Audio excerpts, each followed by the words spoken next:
Why,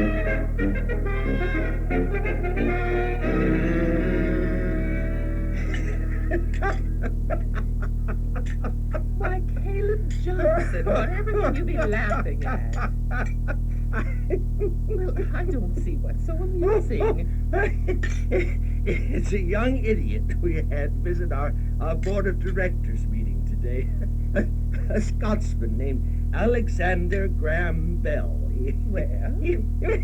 He has some impossible new toy he's constructing. He says he'll make it talk. He calls it a telephone. Those Scots are very clever, you know. Oh, Margaret, you should have seen it. It was nothing but an old cigar box with 200 feet of wire and a magnet from a toy fish pond. He was so earnest. Well, it's small wonder they haven't led him away to the insane asylum. But if he's harmless, perhaps the authorities will ignore him. Oh, these days the institutions are so crowded. Oh, well, they certainly ought to make room for this young mister. I can't understand why Caleb Witherspoon invited him. We're too busy.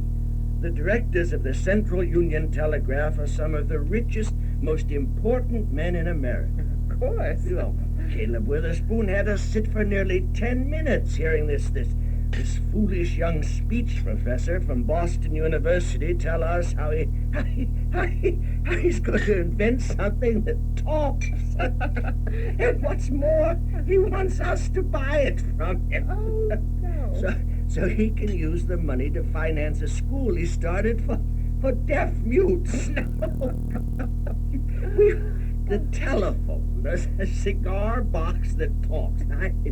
It's the most ridiculous, foolish thing I've heard of all year. Yes. And as I've told you, Margaret, this modern world, thus far in the year 1876, threatens to produce a bumper crop of madmen. The telephone.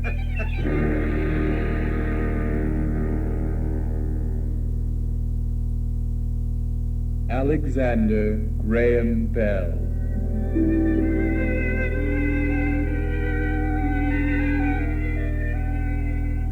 The story of Alexander Graham Bell and his magical invention, the telephone, goes back to his young manhood in Boston, 2 years after he'd gone to Canada to recover from the threat of tuberculosis, and after he'd begun to teach at age 24 in Boston elocution or speech classes for his father, a world-famous lecturer. Melville Bell had been the inventor of a famous education system for deaf mutes known as visible speech. It was a system the English writer George Bernard Shaw later immortalized in his work, Pygmalion. Alec, as his family called him, taught visible speech, and he was so good at it, he created quite a stir in conservative Boston. My dearest mother and father, I'm healthy and getting along beautifully, and Melville, darling, it's from Alec. No. Why, there are tears in your eyes. Now, you mustn't. I know. It's just that it's so good to hear from him. The other boys are gone now. My dearest, please. Well, he's all that we have, Melville. Gentle Alec is all we have left. I worry about him there in far-off America, in Boston. He's fine. Those 2 years he spent in Canada totally restored him. If he's careful, he'll never have to worry again. But is he being careful? We were with him in Canada and for a while in Boston when he first took over your classes. He's a great speech teacher, an elocutionist worthy of his grandfather. And of you. That's what you really mean, isn't it? Yes, and of me. Why shouldn't he be? His grandfather Bell is still the greatest elocutionist and Shakespearean reader in all Scotland. Even though I, his father, am called by some the world's leading professor of vocal theory and English diction, Alec will someday surpass me. He has genius. I had hoped he'd be a pianist. Nonsense. His work is the human voice. Helping humanity is his goal. He'll do great things someday for deaf-mute children. If only his brothers had lived. My oldest and youngest sons, and brilliant Alec between them. Oh, what a team of elocutionists and voice researchers they have made. I can't understand why God let my boys die. Melville, don't. I'm sorry, my dear. I only loved them with a mother's love. But the three boys were your life. Strange. Alec always frail, and the other boys so robust. Yet tuberculosis struck them down and spared Alec. And until we hurriedly took him to Canada for the climate, how we feared it would snatch Alec too. It's a horrible disease, Melville. But someday, men will wipe out diseases like tuberculosis if we all dedicate ourselves to humanity.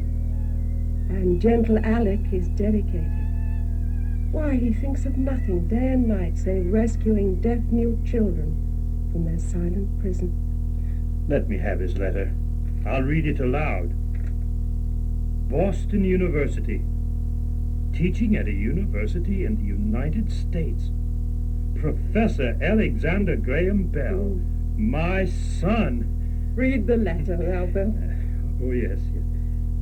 My dearest mother and father, I am healthy and getting along beautifully, and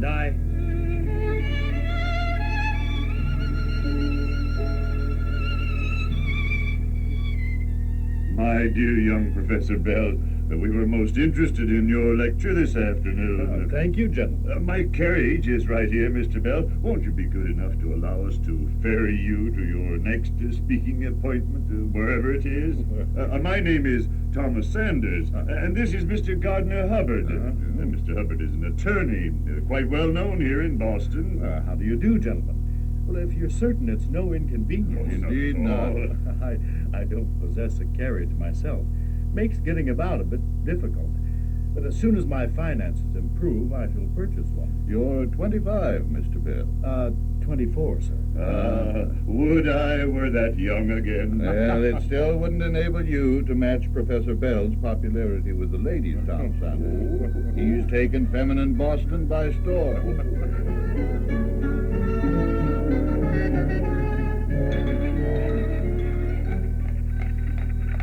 I'm sure you can help my small son, Professor Bell. Describe for us again, won't you, your system?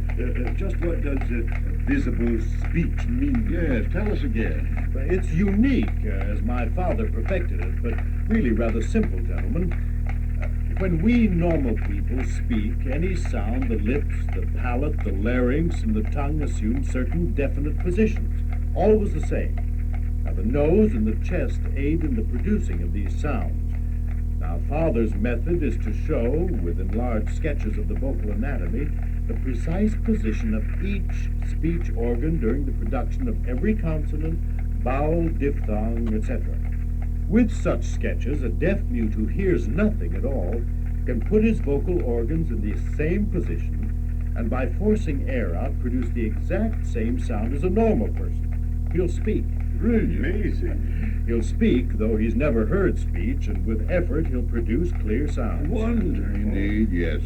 But your machine. Do tell us again about your machine. That's what fascinates me. Well, Father's charts, you saw them, though grand things are a bit cumbersome. They worked perfectly well to teach the Mohawk Indians around me when I was in Canada recovering my health.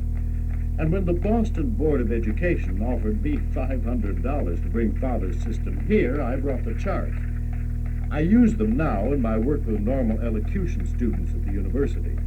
But my great dream is to invent a phonautograph or sound transcriber, a machine to replace the charts, a machine that shall render visible to the eyes of the deaf the vibrations of the air that affect our ears as sound. Well, I'll declare.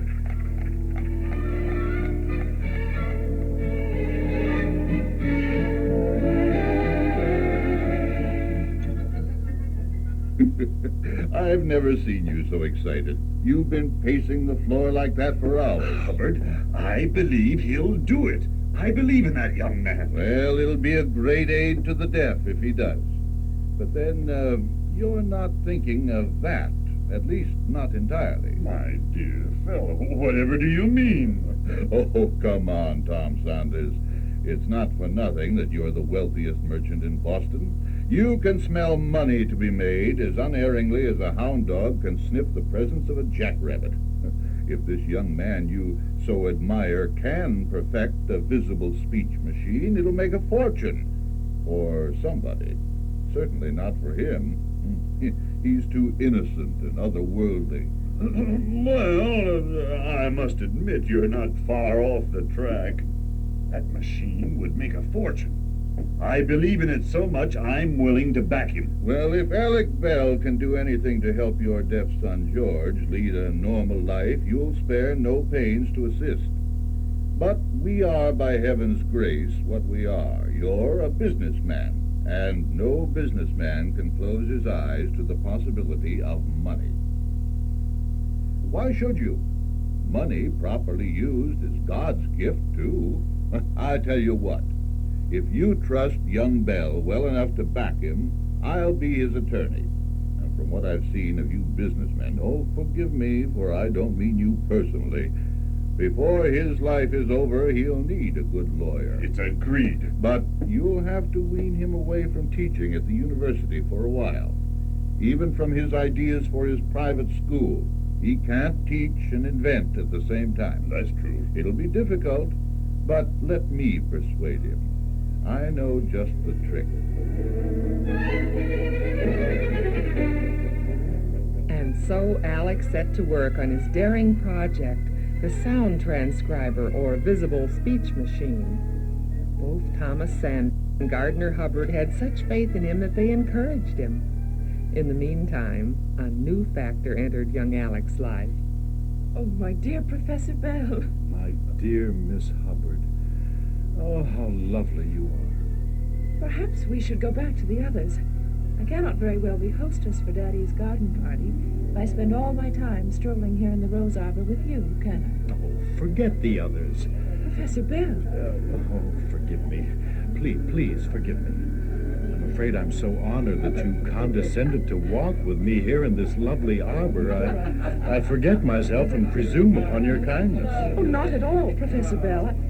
Well, now tell me, as we return to the others, about your work. Daddy says that you're living in Salem at the home of Mr. and Mrs. Thomas Saunders now. Yes.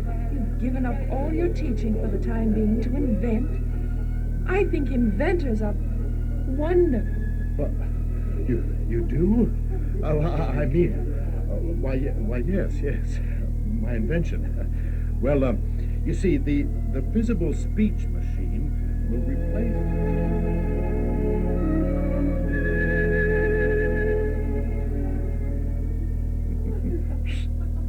Did you see them, Saunders? Who? Them.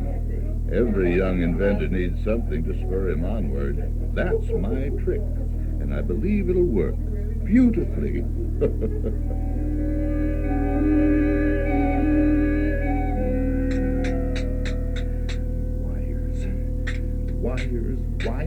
Wires, magnets and dull experiments.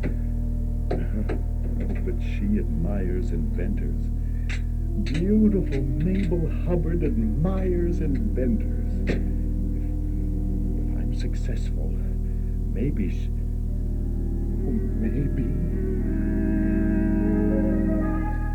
A burning determination to help humanity does inspire some men all their lives. But often, for great men, love provides the final spark to achievement. And though he didn't know it at the time, poor, innocent, and handsome Alec Bell was falling in love. But one day, while working in the laboratory provided for him in Mr. Sanders' home, Alec has another idea. From Father and Grandfather Bell, I've learned as much about vocal physiology, acoustics, and the production of sound as any man alive. Why isn't it possible for a scientist like myself to construct an instrument which will actually convey across distances of several miles the sound of the human voice. Yes, why not? Now, what would I use as a conductor? A wire. Yes, a wire. That's it, a wire. A wire through which electricity flows, carrying the sound of the human voice. Oh, if I could do it, why, it would be a great boon to humanity. I'd call it the telephone. And if it were successful, I'd sell it for $100,000 and get enough money to open my new clinic for poor deaf-mute children. And later, I could work on the machine for visible speech.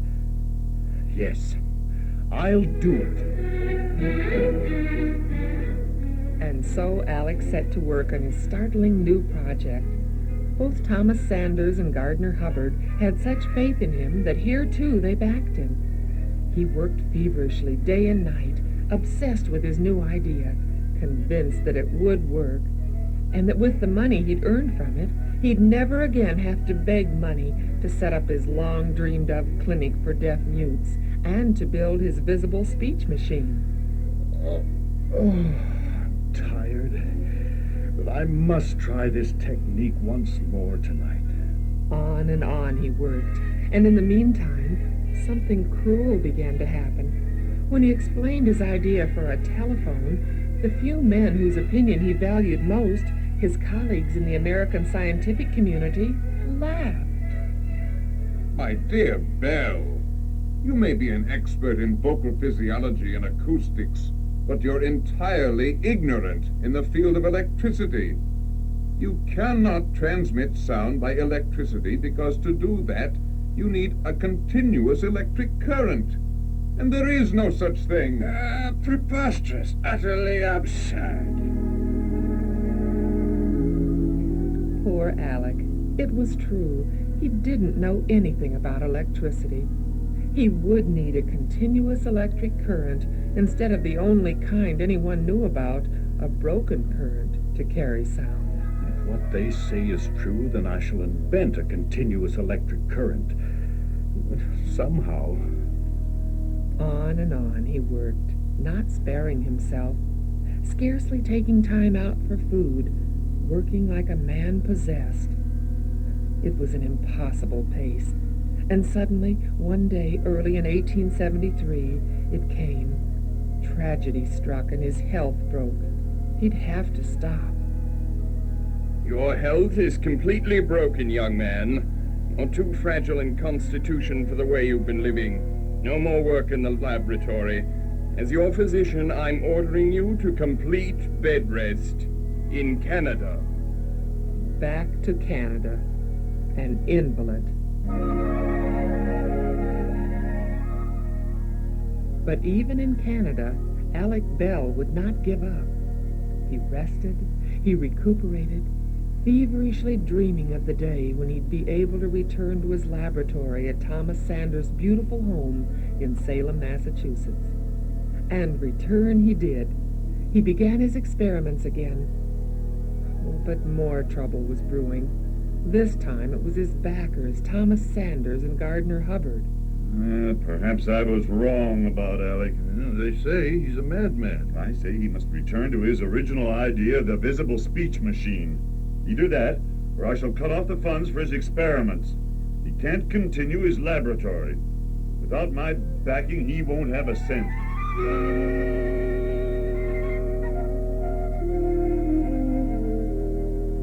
Gentlemen, Mr. Sanders, Mr. Hubbard, I'm sorry. I've apparently lost your confidence. But what you're asking is impossible.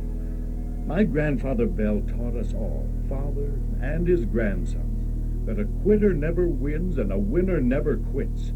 I can't abandon the telephone. I must go on. And if necessary, I'll do it without money. And then the worst blow of all. Again, Mr. Gardner Hubbard. You what? Yes, Father, I'm in love. I'm in love with Alec Bell. Oh, I know how you schemed.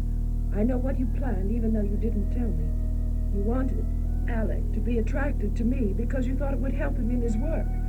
You planned for him to fall in love with me, but it's boomerang, Father. I'm in love with him. I forbid you to see him again. I forbid you to communicate with him again.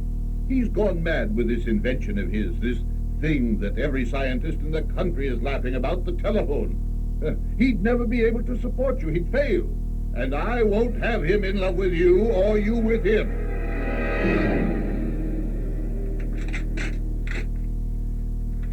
First they cut off my funds, and now Mr. Hubbard in this letter forbids me absolutely ever to call on Mabel again. But I've got to see Mabel. I love her. I love her. Someday I want her to become my wife. What shall I do? Perhaps if I go to the telegraph company. Yes, the Central Union Telegraph Company. I'll ask for an appointment with their board of directors.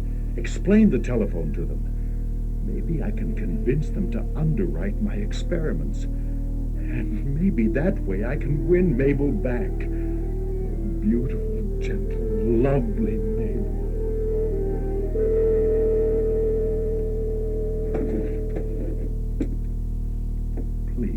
Please, Mr. Witherspoon, I don't think your board of directors quite understood my plans. They understood your demonstration quite well, Mr. Bell, and Mr. Haskins and Mr. Caleb Johnson expressed the attitude of the other men on the board of directors quite well.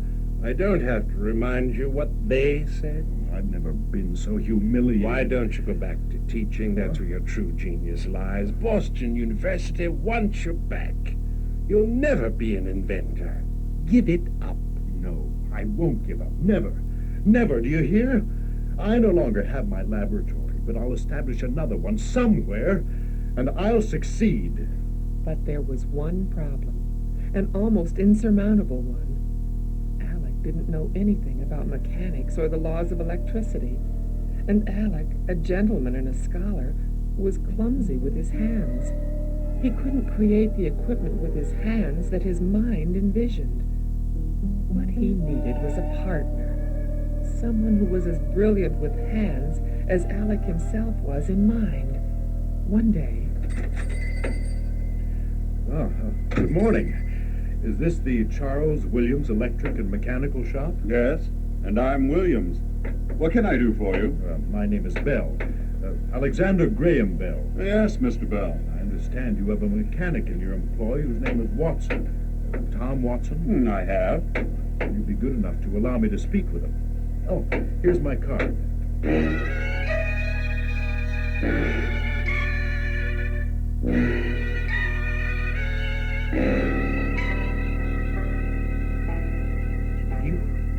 You what? It's very simple, Mr. Watson. I've heard that you're the best mechanic in the city. I'm offering you a job. You're offering me a job, yet you say you can't afford to pay me. No, I'm afraid I can't pay you.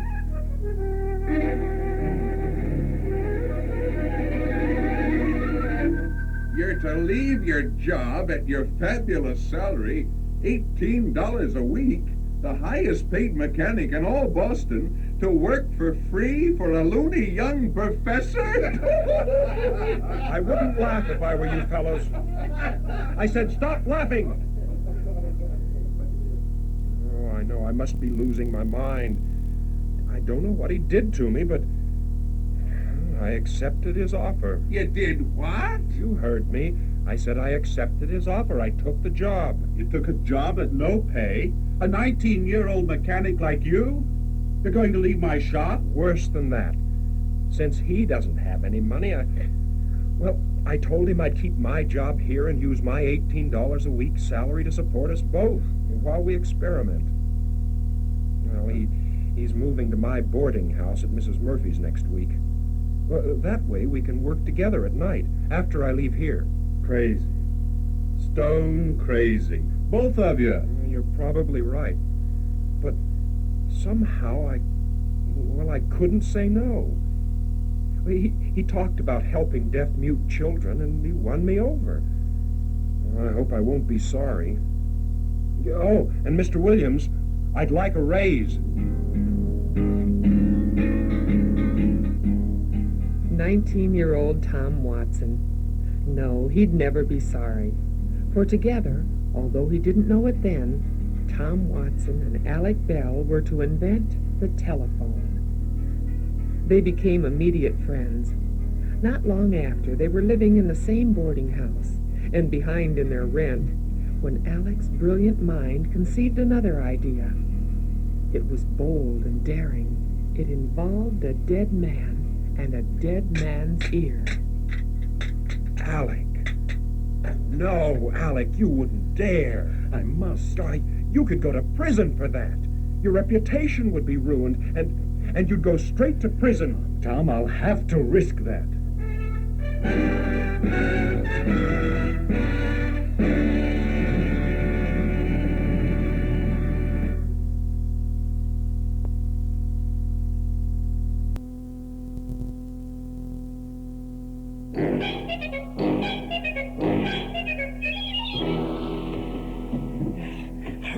Hurry, he says.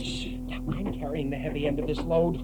Or don't you realize that, Mr. Alexander Graham Bell? Stop complaining or I'll fire you. Good, I wish you would. Ow! Oh, now you did it. She heard that. Professor Bell, Mr. Watson. Shh, not a sound. Not a sound, he says. I hear you sneaking into my rooming house. Be quiet. Well, get off my foot. I'm sorry, old boy. You two young men are 3 months behind on your rent, and I won't wait another day for it. Do you hear? Not another day. I want my money. Either I get it tomorrow morning, or you and your experiments and all your wires and magnets and paraphernalia and scientific clutter will have to go. Oh, it looks as if we'll have to run for it. Come along. Do you hear me? I know you're up there. One more flight, lads. Up we go. Hurry. Oh, she's coming. More steps. We've got to get safely into the room before... Hurry. Two men are out there. Come on back now. I see you. What about your rent? There, I've got the door open. Now, come on, quick, inside. Oh, we made it. Oh, they slipped past me again. Well, tomorrow morning at 6 o'clock, I'll be sitting at the foot of this staircase, and they'll either pay me the rent when they come down, or they won't get down. Inventors and scientists, they call themselves. We're constructing something that'll revolutionize the world. A telephone, they tell me. And I'm supposed to wait for my rent until they get done. Scientists and inventors. Inventors or no, they must pay me that back rent tomorrow, even if they have to invent money.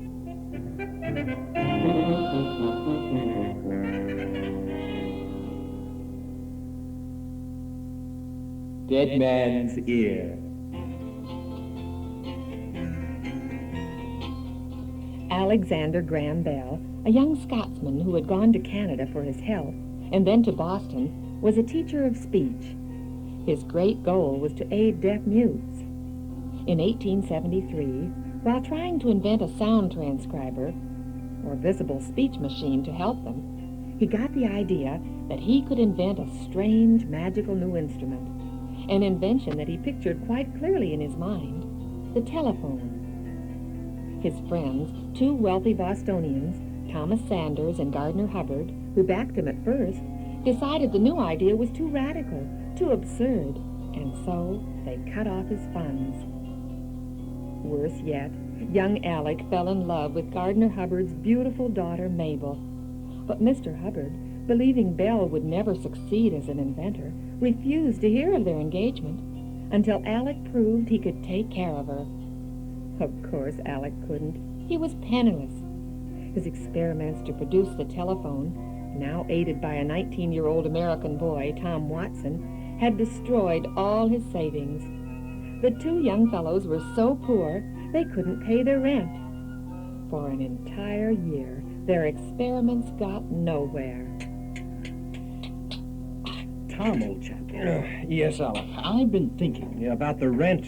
So have I.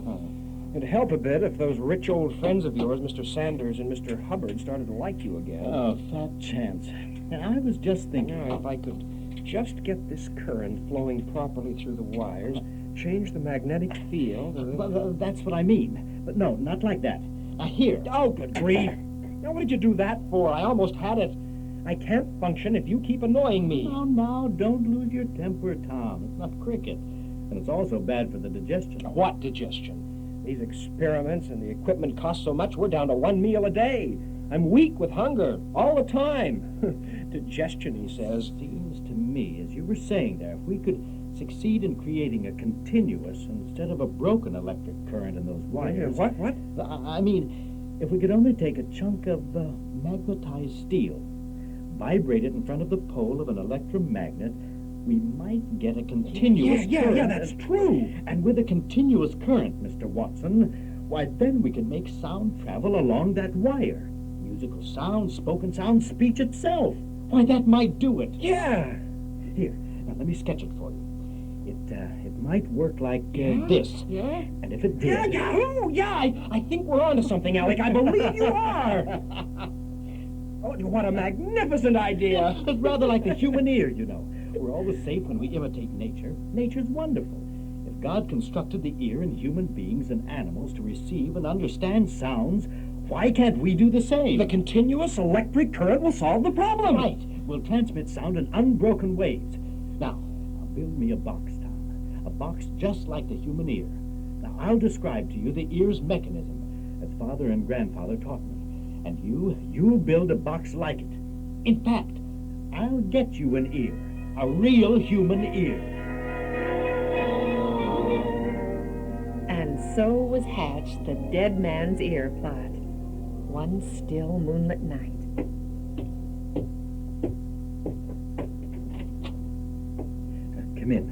Come in, Dr. Blake. This is my assistant, Tom Watson. Tom, my friend, Dr. Clarence Blake, surgeon at the Massachusetts Eye and Ear Infirmary. How good of you, Doctor. How do you do? I'm sure you young men know the grave risks a doctor, a member of the medical profession such as myself, takes in a matter like this. The public is against all experimentations of this sort. But you did bring it. You did bring the ear, didn't you? Yes, the whole ear, the whole inner structure. My late patient was a generous man. He won't be needing this ear again for a long time, and as his widow has already found another harassed ear she can talk into, I took the extreme liberty of relieving his cadaver of this. Good, splendid. Please, place the container here on the table, Doctor. Now, mind you, not a word of this to anyone. If the matter gets abroad, I could lose my practice. I'd be driven out of town on a rail. Hey, we'd ride with you, Doctor, as far as Salem. Mr. Watson, I don't find that suggestion amusing, not in the least. My apologies, sir. Now, Alec, tell me again about this new instrument you hope to invent. What have you determined to call it? The telephone, Doctor. Telephone. It'll be an invention for conveying speech over long distances by actually converting human speech, sound, into electric impulses sent through a wire. Oh, amazing. Tom Watson here is the mechanical genius who's going to help me do it. You see, Doctor, the telephone will consist of a transmitter. Yes. This here. Yeah. And a receiver here. Now, the receiver's the problem. Your departed patient, may he rest in peace, will, by his generous donation, help Tom, and me as well, better to learn the human ear's construction, so that Tom can make a mechanical receiver imitating it. Now, here are the diagrams. How strange, and how wonderful. Oh, if only you succeed. Working with a dead man's ear, month after month after month. Alec with aching brain, Tom with sore and weary fingers, but they would not give up. Far into each night they toiled, and every morning poor, desperate young Tom arose dead tired to go to his $18 a week mechanic's job, the only thing that provided them with a little money to buy supplies and food. Sometimes they were able to buy new equipment and sneak it into the rooming house late at night. Hurry! Oh, hurry, he says. I'm carrying the heavy end of this load. Oh! Aha! This time I've caught them. They've been avoiding me all week, but this time I've got them. And I'll stand for none of Tom Watson's blarney. Last week I let him out-talk me. smiles, that lopsided grin of his, Tom Watson does, and he wrings my heart with his likeness to my poor dead sweetheart, Shauna Riley. May he rest in peace. But they've got to stop. Smiling doesn't put butter and eggs on my boarding house table, and I need that rent. Stop! Tom Watson, Professor Bell, I hear you on the back stairway. You're 3 months behind on your rent as of last Tuesday, and I must have it. Hurry, oh, I can't. Do it quick. I can't, it's stuck. Uh-oh. Turn around, Tom, and smile. Smile that lopsided grin of yours. We need 1 more week.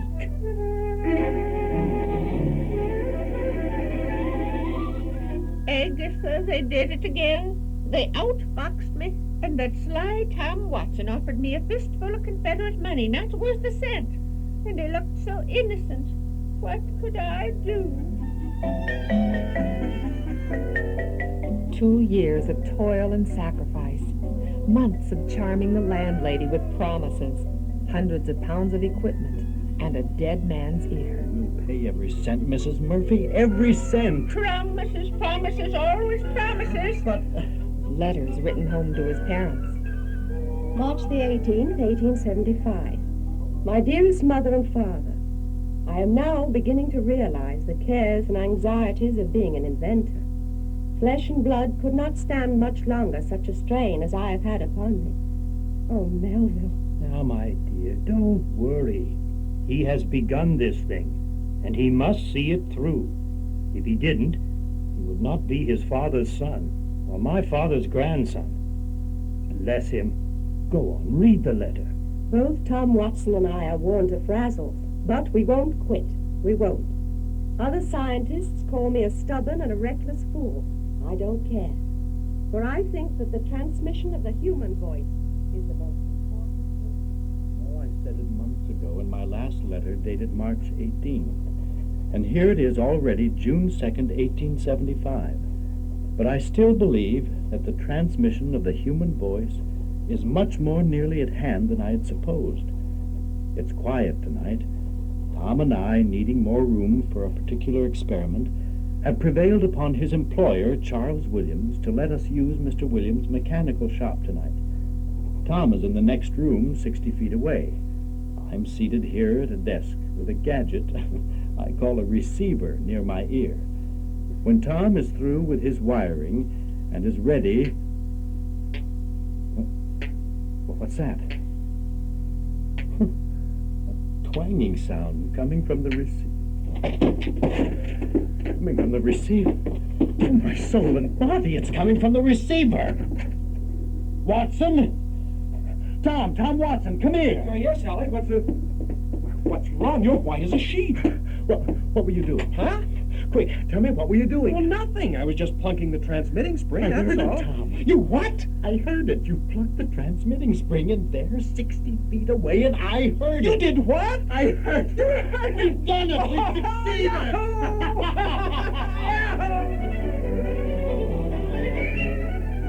What a scene it was, laughing and crying and yelling and shouting and hugging each other.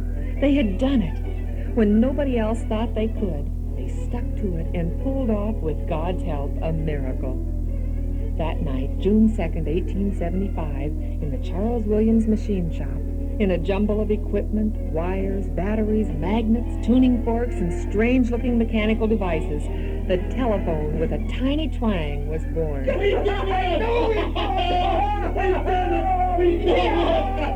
It was nearly a year later, on March 10, 1876, that the tiny twang was perfected into actual speech. In the house at 109 Court Street, Boston, Alec Bell, in a room 3 floors up, spoke into his mouthpiece the words, "Watson, come here. I want you." And down in the basement, deep down, Tom Watson, listening in his receiver, heard the first 6 words ever spoken into the telephone. "Watson, come here. I want you." I heard you, clearly. You said, "Watson, come here, I want you." Pay off Mrs. Murphy. We'll eat. Oh, am I going to eat?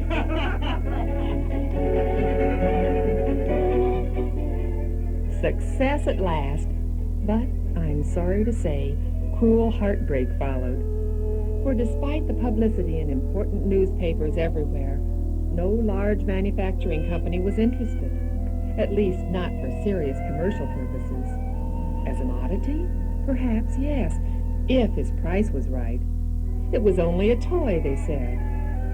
And perhaps it was. For what good was an instrument that could carry the human voice only about 100 feet? Why, a boy with a set of husky lungs could do that well shouting. They would buy it as a toy. Alec, discouraged, was ready to quit. You're going to sell it for what? Yes, Tom. Oh, Alec, you must be out of your mind. You've worked so hard. We've both worked so terribly hard. Listen, someday the telephone is going to be a great boon to mankind. It'll be worth millions of dollars, maybe even billions. Tom, billions, Alec. It'll become one of the greatest scientific marvels ever invented. Tom, and you propose to sell it for an incredibly paltry sum like that. I can't help it, Tom. It's chicken feed. That's what it is, Alec. Chicken feed. Chicken feed. Chicken feed isn't half bad to chickens, especially when nobody's offering them anything better. Oh. Well, Tom, I'm a chicken who's tired of pecking around an empty barnyard alone. Tom, I'm in love. Oh. I want to get married. Alec, if you just wait, surely a little longer won't hurt. I'm in love now, and I want to get married now. I'm not like you, Tom Watson. I can't spend my whole life tinkering just for the sheer love of tinkering. The Bible says that it's not good that a man should be alone. And do you know what? What? I agree. Oh, you do you? Yes, I do. I'm going to throw this heartbreaker, the telephone, at the Great Central Union Telegraph Company for $100,000. Oh. And then proud, wealthy Mr. Gardner Hubbard will have to let this poor Scotsman marry his beautiful daughter. I don't believe it. Oh, my Mabel. Mabel, how I love you. We'll be married and we'll raise a dozen red-haired children and we'll live happily ever after. Oh, you will you? Yes, we will. And the reason we'll be happy, Tom Watson, is because under dire threat of cruel and inhuman punishments, beautiful, blessed Mabel will never, ever mention a certain abominable word in my presence. And what word is that? Telephone.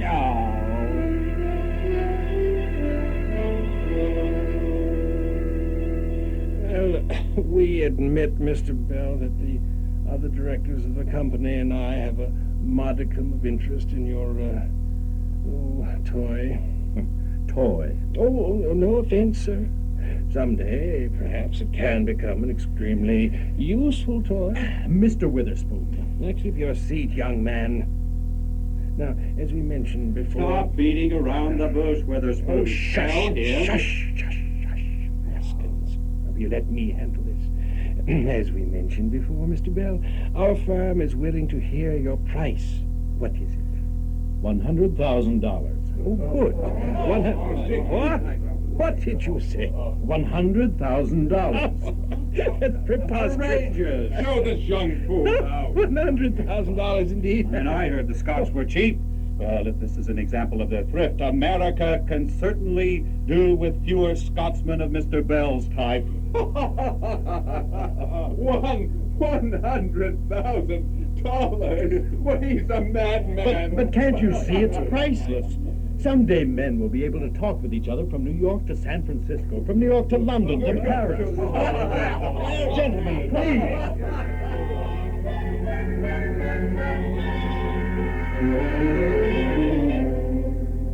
So, they laughed you out of their plush carpeted offices, did they?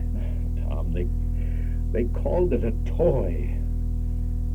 Well, there's only one thing to do. What?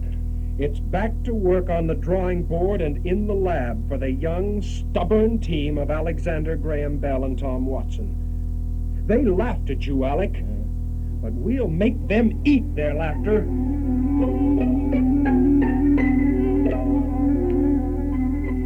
All spring, all summer, month after month after month. Agatha, I tell you, it's more than flesh and blood can stand. Just listen to them. Well, why don't you throw them out? I can't. They already owe me so many months back rent. If I throw them out, I'm afraid they'll just disappear, snatched up and stuffed in a bag, dearly, by some of their other creditors, and I'll never get my money. Besides, That Tom Watson is so cute, with grease all over his face, smiling that lopsided grin of his. Oh, so like me dead sweetheart, the love of me life, Sean O'Reilly, God rest him.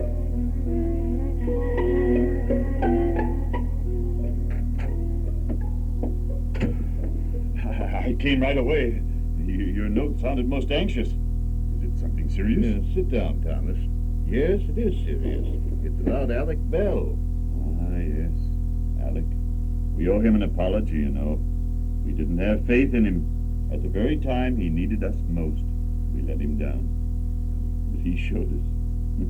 He succeeded without us. Not quite, Tom. What do you mean? Alec is in for heartbreak. He's so good and pure and honest, he thinks everyone else is that way, too. But it isn't so. True. I've been begging him, for his own protection, to take out a patent on his invention. But he laughs, scoffs, doesn't see that it is necessary. Why, of course it's necessary. He'll lose everything if he doesn't. He must act quickly. Tom Saunders, you and I failed Alec Bell before when he needs us. But he needs us again now, and I'm determined we'll not fail him. Oh?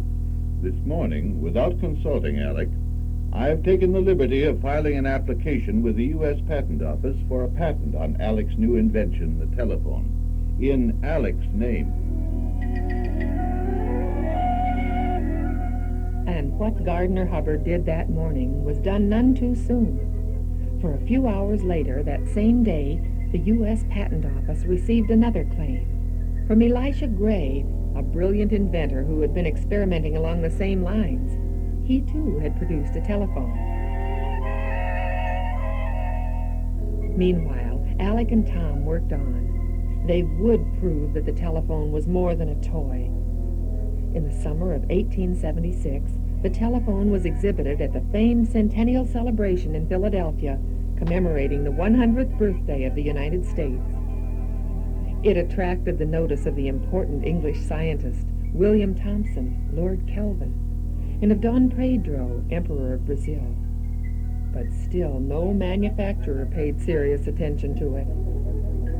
Back to the laboratory, on and on the two young men worked.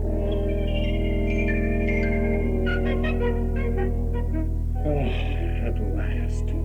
Tomorrow's the day, the big day.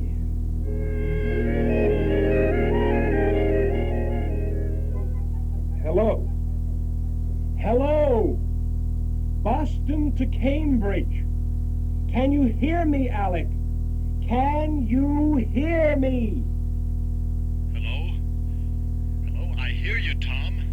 I hear you. We've done it. We've done it. 2 miles. We've transmitted the human voice from Boston to Cambridge, a distance of 2 whole miles. In the months that followed, the two young men successfully communicated over increasingly greater distances. From Boston to Salem, a distance of 16 miles, and then to New York, a distance of 200 miles. Fletcher? Yes, sir? Read me again that article in the Morning Boston Post. Which one, sir? Which one? Why, the one about that young whippersnapper Alexander Bell and his new invention, of course. Yes, sir. The telegraph was important, but the telephone promises to be the marvel of the century, if not all centuries. The application of this discovery promises to completely revolutionize the business of transmitting messages. Indeed. Professor Bell is constantly improving his miracle invention. He avers that the time is not far away when we all can sit comfortably here in our drawing rooms in Boston and chat pleasantly with friends in Europe. Europe? Europe, sir.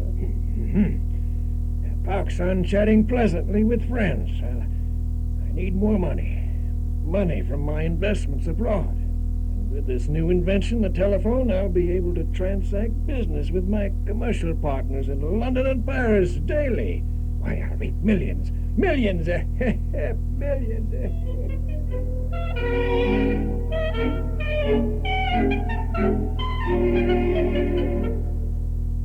Witherspoon, have you heard? Of course I have.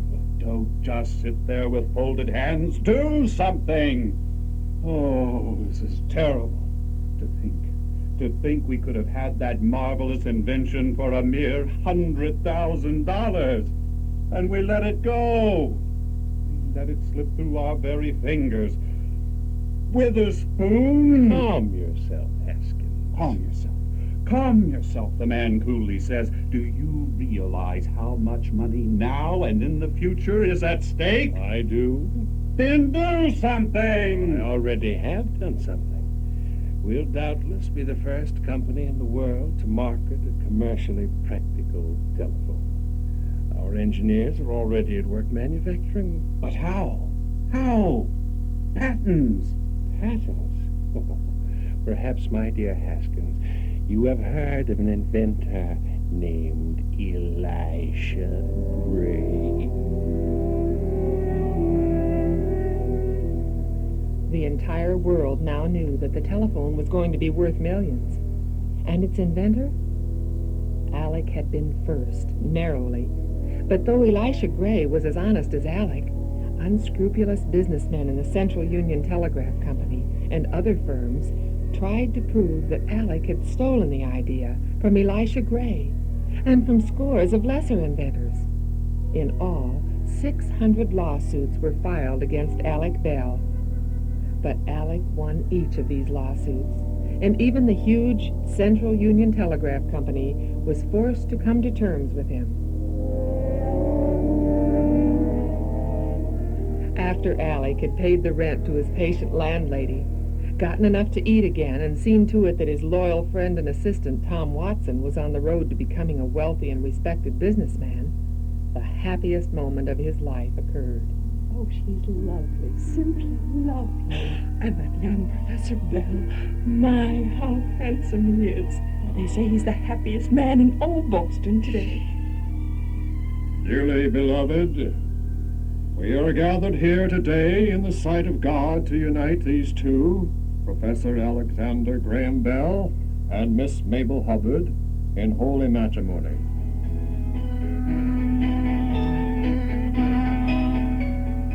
He had won his lovely Mabel's hand in marriage. Honors came from every part of the globe. Honorary doctorates from Oxford, Harvard, and Heidelberg universities. In 1898, the world's 1 millionth telephone was installed, and by 1900, 1 million miles of telephone wires had been strung. By 1951, the 75th anniversary of its invention, people in the United States alone were using 50 million telephones to make 200 million calls a day. And today, the world is covered with these magical instruments we couldn't do without. Telephones. All thanks to a speech teacher who wanted to help the deaf, and all his life continued to help them. Stubborn, gentle Alec. Alexander Graham Bell.